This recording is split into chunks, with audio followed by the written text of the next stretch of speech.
So right now I'm working on setting up for this podcast that I'm starting. It's called Unemployable. I think it's going to be called Unemployable. It might just be called the Sam Cottle Podcast.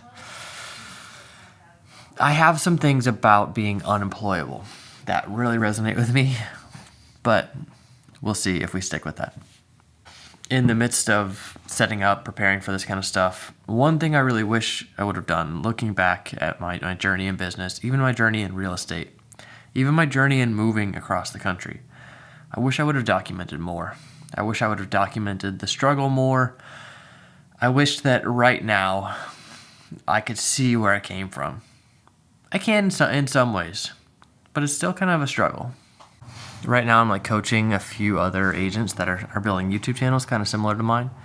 And there's so much in this, the initial struggle, or it's the first slump, the first when the newbie gains kind of drop off. Your viewers aren't increasing the way they used to. Your subscribers aren't going up. Your calls aren't really coming in yet.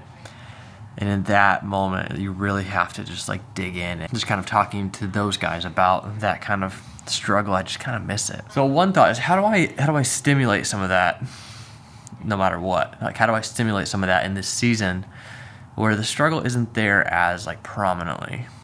So I brought a nice light in here for this setup, and I'm trying to turn off these overhead lights, and I can't figure out where the switch is. And I wonder if they're part of a bigger bank of lights, and I can't actually turn them off. That would suck. Got it. That looks a lot better on camera already. So now looking back, I just ask, why didn't I document more of my journey? And how do I look back and do some of that now? How do I speed up the process of documenting the lessons I've learned and create a system to where I can keep documenting those things. Part of the podcast is doing some of that. So part of the podcast is me having a platform, a longer form conversation to where I can get some of my thoughts out, ask some of the questions I want to ask, process some of the things that I'm processing, and just doing that with somebody else in a long form context is sometimes a bit easier. You hear people talk sometimes about how the purpose of what you're doing has to be greater than the pain that you're going through. And whenever the purpose is putting food on the table, just providing basic living, that felt kind of easier for me to really just kind of push into that kind of thing. But whenever the purpose is something different, whenever the purpose is getting to a next goal, hitting an income level, those kind of things, it's a little bit easier to coast, a little bit easier to go slow, or a little bit easier to talk myself out of discomfort now, because the purpose isn't as strong now.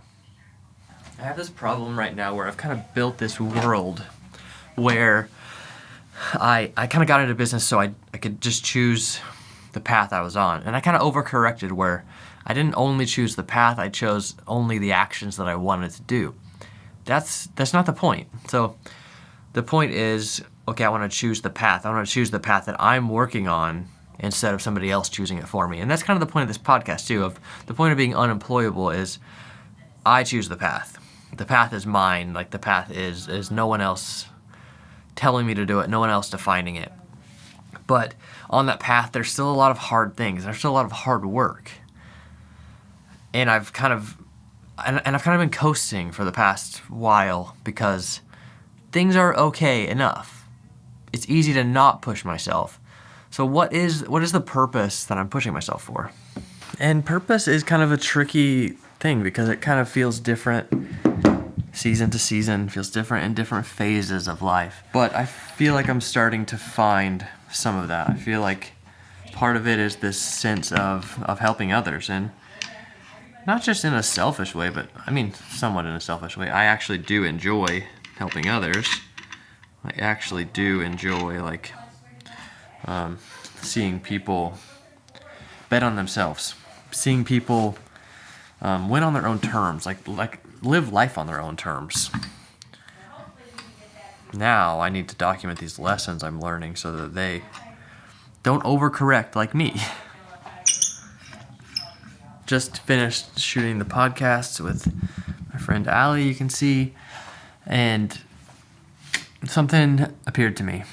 Something came into my mind. I think, podcasting is kind of new to me, so some of it feels difficult. Some of my questions I don't feel like I'm able to ask in the way that I really wish I could. And you just have to start. I remember when I started my Living in Tampa YouTube channel, I feel like my ideas were like super simple. Like nothing I was saying was that helpful or complex or thoughtful even. Now I'm like 200 videos in, and I feel like I view the area, the clients, everything really more fully. But that takes time. That took a couple years. That took a couple hundred videos. It just took reps. So part of the podcast, part of me even, making this little video is about doing those reps.